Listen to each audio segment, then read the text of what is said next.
Hello base நாட்டை அதிர்ச்சிக்குள்ளாக்கிய ஒரு சம்பவம் தான் அகமதாபாத் விமான விபத்து தெரிஞ்ச பிறகு அனைவருமே அதிர்ச்சி அடைஞ்சாங்க. அகமதாபாத்ல இருந்து லண்டன் வரலையும் பயணத்தை திட்டமிட்டு இந்த விமானம் 230 பயணிகளோட 12 பணியாளர்கள் 2 விமானி அப்படின்னு மொத்தம் 242 பேரு பயணம் செஞ்சாங்க. இதுல முக்கியமான விஷயம் என்னன்னா இந்தியர்கள் மட்டும் இல்லாம இங்கிலாந்து, போர்ச்சுகல், கனடா அப்படின்னு 14 பயணிகளும் பயணிச்சிருக்காங்க. இந்த விமானத்துல பயணம் செஞ்சது சாதாரண பயணிகள் மட்டும் இல்லாம குஜராத்துடைய முன்னாள் சிஎம்மும் அதுல பயணம் செஞ்சிருக்காரு. விமானம் பயணம் தொடங்கிய சில நிமிடங்களே அந்த விமானம் விழுந்து அதோட எரிபொருள் பயங்கரமா வெடிச்சு சிதறி இருக்கு. எனவேதான் அந்த விமானத்துல யாருமே உயிர் பிழைக்க முடியல. அது மட்டும் இல்லாம விமானத்துல மிகப்பெரிய நெருப்பு நெருப்பும் பத்தி எரியுது. இதுல மோசமான விஷயம் என்னன்னா ஒரு மெடிக்கல் காலேஜோட மாணவர்கள் தங்கியிருக்கோம், மருத்துவர்கள் தங்கியிருக்கோம். அந்த கட்டடத்துல பயங்கரமா மோதுது. அதுல இருந்த மருத்துவ மாணவர்களும் இறந்துடுறாங்க. அதுல பல பேரும் இறக்குறாங்க. 280 மாறுது. இந்த ஆபத்து எதனால ஏற்பட்டது, இதற்கு என்ன காரணம் இருக்க முடியும், இந்த விபத்து பத்தி அதிகாரிகள் என்ன சொல்றாங்க அப்படின்னு ஒவ்வொரு தகவலையும் பார்க்க போறோம். இந்திய சிவில் விமான போக்குவரத்து வரலாற்றிலேயே மிகவும் மோசமான விபத்து தான் இந்த விபத்து. இது ஒரு விபத்துன்னு மட்டும் சொல்லி கடந்து போக முடியாது. இது ஒரு பயங்கரமான திகிலூட்டும் விபத்தும் கூட. அகமதாபாத்ல உள்ள சர்தார் வல்லபாய் பட்டேல் விமான நிலையத்திலிருந்து தான் இந்த விமானம் புறப்படுது. சர்வதேச விமான நிலையத்திலிருந்து ஏர் இந்தியா 171 என்ற விமானம் தான் புறப்பட உள்ளது. சரியா ஜூன் 12ஆம் தேதி மதியம் 1:12 மணிக்கு புறப்படுது. விமான நிலையத்திலிருந்து சில நிமிடங்கள்ல டேக் ஆஃப் ஆகுது. இந்த விமானத்துல மொத்தம் 230 பேர் பயணிகள் இருந்தாங்க. அவரோட சேர்ந்து 12 ஏர் இந்தியா விமான பணியாளர்களும் இருக்கிறாங்க. ஆக மொத்தம் இந்த விமானத்துல 242 பேர் இருக்காங்க. விமானத்தின் கேப்டனா சுமித் சபர்வால் ஓடிட்டு இருக்காரு. சுருக்கமா சொன்னா கேப்டன் இந்த விமானத்தின் பிரதான விமானி, அதாவது ரெகுலரா இந்த விமானத்தை இவர்தான் ஓடிட்டு இருக்காரு. இந்த விமானத்துல கிளைவ் குந்தர் துணை விமானியா இருக்காரு. டிஜிசி தரவுன்படி கேப்டன் சுமித்துக்கு 18,200 மணி நேரம் விமான பயணத்தோட அனுபவம் இருக்கு. துணை விமானி கிளைவ் குந்தர் 1,900 மணி நேர அனுபவம் இருக்கு. ஏர் இந்தியாவுக்கு சொந்தமான இந்த விமானத்தின் மாதிரி போயிங்க்கு சொந்தமானது. நிறுவனத்தோட 787 ஸ்ட்ரீம் லைனர் விமானம் தான் இந்த விமானம். தற்போது ஒரே ஒரு ஏர் இந்தியா மட்டுமே அத்தகைய விமானத்தை வச்சிருக்கு. அதே போயிங் நிறுவனத்துடன் 30 விமானம் இருக்கு. பெரும்பாலும் நீண்ட தூர பயணத்துக்காக இந்த விமானம் பயன்படுத்தப்பட்டு வருது. ஆனா அகமதாபாத்ல இந்த விமானம் மதியம் 12 மணிக்கு டெல்லியில இருந்து அகமதாபாத் வருது. டெல்லியில இருந்து வரும்போது உள்நாட்டு பயணிகளை ஏத்திட்டு வருது. உடனடியாக அந்த விமானம் மதியம் 1 மணிக்கு லண்டனுக்கு செல்ல தயாராகுது. எதிர்பார்த்த தரவுப்படி ஜூன் 12ஆம் தேதி மதியம் 1:15 மணிக்கு புறப்பட தயாராகுது. அகமதாபாத் விமான நிலையத்திலிருந்து அது புறப்பட்ட சில நிமிடங்களிலேயே தாக்கு பிடிக்க முடியாம ஒரு இடத்துல பயங்கரமா விழுது. உயரமான கட்டடத்தின் மீது மோதுது. சில நிமிடத்திலேயே இது எல்லாமே நடந்து முடியுது. உண்மையிலேயே இந்த விமானம் பிஜேங்கிற ஒரு மருத்துவக் கல்லூரி கட்டிடத்துல இது மோதுது. சிவில் மருத்துவமனைக்கு சொந்தமான ஒரு கட்டிடம் தான் அந்த கட்டிடம். டிஐங்கிற கட்டிடத்துல மோதுது. அதே சமயத்துல அங்கிருந்த அனைவருமே பலத்த வெடி சத்தத்தை கேட்கிறாங்க. மக்கள் அனைவரும் நின்று இருக்காங்க. திடீர்னு அந்த பகுதியில மிகப்பெரிய விமானம் சரிஞ்சு பயங்கரமான வெடி சத்தம் அங்க கேக்குது. அப்ப அந்த தீச்சுடர் பயங்கரமா மேல எழும்புது. அந்த அகமதாபாத் முழுவதும் எங்கிருந்து பார்த்தாலும் பயங்கரமான புகை வெளில வர்றது தெரியுது. எல்லோரும் பயங்கரமான காட்சிகளை பாக்குறாங்க. எல்லோரும் அதிர்ச்சி அடைகிறாங்க.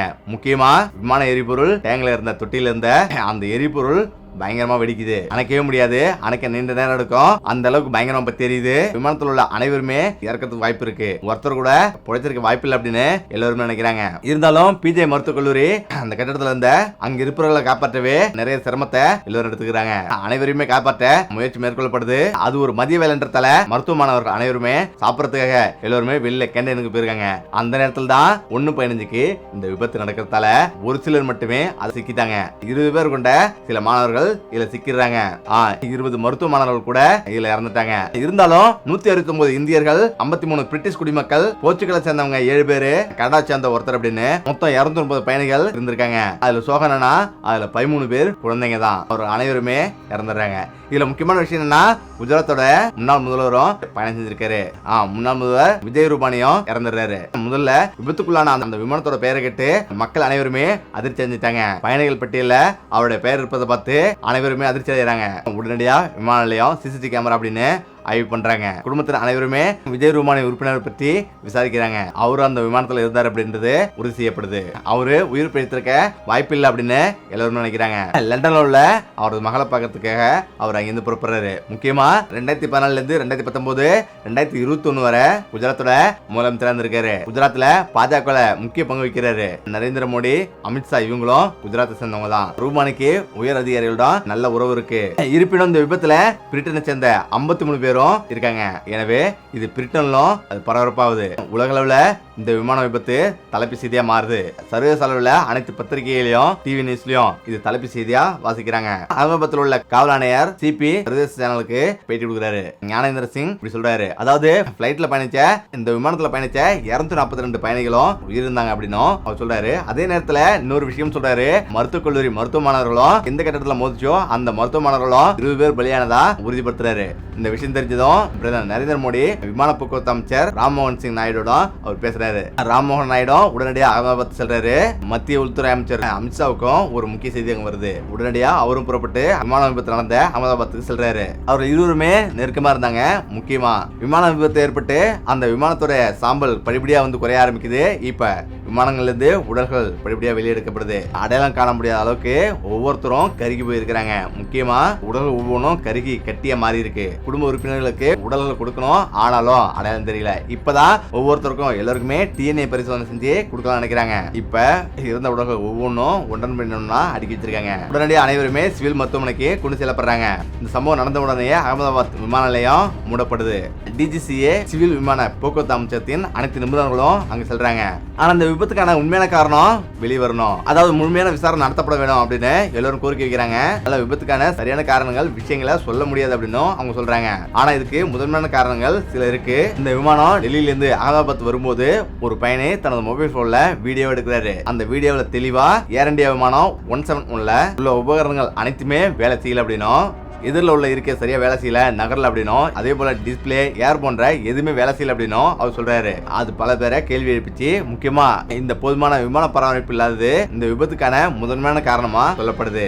பலரும் ஒரு முடிவுக்கு வராங்க, அதை முன்கூட்டியே தெரிஞ்சு விட்டது அப்படின்னும், முன்கூட்டியே இந்த விமானத்துல பல பிரச்சனை இருந்தும் தெரிந்து எடுத்திருக்காங்க அப்படின்னும் சொல்றாங்க. அதே நேரத்துல இந்த விமான விபத்து நடந்த சிசிடிவி காட்சிகளும் பயங்கரமா வைரலாச்சு. இந்த வீடியோ ஃபுட்டேஜ் பார்க்கும்போது அந்த விமானம் பறந்து போகும்போது ஒரு சின்ன ஜர்க்கு கூட ஏற்படல. முடிஞ்சவரை அந்த விமானத்தை எப்படியாவது கட்டுப்பாட்டு கொண்டு வந்து அதை வெற்றிகரமா மேல எழுப்பணும்னு ரொம்ப கஷ்டப்பட்டிருக்கிறது மட்டும் அது தெரியுது. ஆனா முற்றிலும் ஆபத்துல சிக்கிச்சு. முக்கியமா அவர் கடைசி நேரத்துல மேடேன்ற ஒரு வார்த்தை சொல்றாரு, அதாவது நாங்க முற்றிலும் ஆபத்துல சிக்கிட்டோம், இதுக்கு மேல தப்பிக்க முடியாது அப்படின்ற மாதிரி சொல்றாரு. உடனடியா கட்டுப்பாட்டு அறைக்கும் அவருடைய குரல் வருது. உடனடியா அவங்களும் திரும்ப வந்து செய்தி அனுப்புறதுக்குள்ள இது அனைத்துமே நடந்து முடிஞ்சிருது. ஆனா அந்த விபத்துல அதிக உயிரிழப்புக்கு முக்கிய காரணம் எரிபொருள் தொட்டி முழுவதும் நிரப்பியிருக்கிறது தான். அகமதாபாத்ல இருந்து லண்டனுக்கு செல்றதுக்கு குறைஞ்சபட்சம் பயண நேரம் 10 மணி நேரம், தோராயமா 6850 கிலோமீட்டர் கிட்டத்தட்ட அது பயணிக்கணும். எனவேதான் விமானத்தின் பயணிகள் மற்றும் விமான எரிபொருள் தொட்டியும் ஃபுல்லா நிரப்பியிருக்காங்க. இப்போது இந்த விமானத்தோட கொள்ளளவு 26,903 லிட்டர் ஆகும். ஆனா அதே நேரத்துல இந்த விமானம் ஒரு மணி நேரத்துக்கு 3900 லிட்டர் எரிபொருளை எரிக்குது. ஒரு விதத்துல நம்ம சொல்லணும்னா இந்த விமானத்தோட அடிப்பகுதி முழுவதுமே எரிபொருளால நிரப்பப்பட்டிருக்கு. மேலும் சொல்லணும்னா இந்த விமானத்தோட முழுமையா எரிபொருள் நிரப்பிருக்கு. அதாவது இந்த விமானம் புறப்பட்டு 2-3 கிலோமீட்டர்லயே அப்படியே விபத்துக்குள்ளா இருக்கு. அந்த விமானத்தில் உள்ள அனைத்து எரிபொருளும் அப்படியே இருந்திருக்கு. இப்படி சொல்லணும்னா ஒரு மணி நேரத்துக்கு 3900 லிட்டரு அது வந்து எரிபொருள் எரிக்குது. அகமதாபாத்ல இருந்து லண்டன் வர 10 மணி நேரம்னா அதுக்கு 39,000 லிட்டரு அது தேவைப்படும். ஆனா எரிபொருள் ஏன் தேவைக்கு அதிகமா அவங்க பராமரிக்கிறாங்க அப்படின்னா, நீங்க எப்படி பார்த்தாலும் அந்த விமான எரிபொருள் தொட்டி இதுல குறைஞ்சது 50,000 லிட்டர்ல இருந்து 1,00,000 லிட்டர் வரலையும் எரிபொருளை நிரப்பிருப்பாங்க. ஏன்னா 1,00,000 லிட்டர் எரிபொருள் நிரப்பினா எவ்வளவு வெயிட்டா இருக்குன்னு பாத்துங்க. எரிபொருள் தொட்டியோட எடை ரொம்பவே அதிகமா இருக்கும். இது விமானத்தோட எடை அதிகரிக்குது. முக்கியமா எரிபொருள் நுகர்வு அதிகமா இருக்கும். எனவேதான் ஒரு வழி பயணத்துக்கு மட்டுமே தான் எரிபொருளை நிரப்பிட்டு போவாங்க. எனவேதான் 50,000 லிட்டர் எரிபொருள் திடீர்னு வெடிச்சா என்ன நினைச்சு பாருங்க. இன்னைக்கு அகமதாபாத்ல நடந்தது அதேதான். அதனாலதான் இந்த விமானத்துல பேலோட் இருந்தபோது விமானத்துல இருந்த அத்தனை பேரும் இறக்கிறதுக்கு காரணமாகுது. ஆனா ஜூன் 12 இரவு ஒரு மகிழ்ச்சியான செய்தி வெளிவருது. அதுதான் A11 இருக்கையில ரமேஷ் விஸ்வாஸ் என்பவரு 11வது சீட்ல அமர்ந்திருக்காரு. விமானம் மோதத்துக்கு சில நொடிகளுக்கு முன்னாடி தான் அவரு அவசர வழியா தப்பிருக்காரு. அவர் குதிச்சிருக்காரு. அதனால அவருக்கு சின்ன சின்ன காயத்தோடு உயிர் தப்பிருக்காரு. அவர் சொல்றாரு, அது நடப்பதற்கு முன்னாடி விமானத்துல எந்த குழப்பமும் இல்லை அப்படின்னு அவர் சொல்றாரு. விபத்து நடக்க போகுது அப்படின்ற எந்த ஒரு அறிகுறியும் எங்களுக்கு தெரியவே இல்லை அப்படின்னு அவர் சொல்றாரு. இந்த விபத்து நடந்தது. ஆனா அமெரிக்கால போயிங் பங்குகள் வந்து 8% சரிஞ்சிருக்கு. இந்தியன் ஏர்லைன்ஸ் பங்குகளும் முற்றிலும் விழுந்திருக்கு. ஏர் இந்தியா டாடாவுக்கு சொந்தமானது. டாடா குழு வாங்கினதுல இருந்து எந்த ஒரு விபத்தா இருந்தாலும் டாடா குழுமம் தான் பங்கேற்கும். இந்த விபத்துல இறந்தவங்களுக்கு டாடா குழுமம் 1 கோடி அறிவிச்சிருக்கு. இருந்தாலும் 1985 பிறகு ஏர் இந்தியா வரலாற்றுல இவ்வளவு பெரிய விபத்தை பார்த்ததே கிடையாது. 1985 ஏர் இந்தியா விமானத்துல பயங்கரவாதிகள் ஒரு குண்டு வச்சுட்டு தகர்த்துட்டாங்க. அந்த விமானத்துல இருந்த 329 பேரும் இறந்துட்டாங்க. பல ஆண்டுக்கு பிறகு மீண்டும் ஏர் இந்தியா மிகப்பெரிய ஒரு இழப்பை சந்திச்சிருக்கு. எனவே இந்த பயங்கரமான விபத்துல இருந்தவங்களுக்கு இரங்கலையும் நம்ம தெரிவித்துக் கொள்வோம்.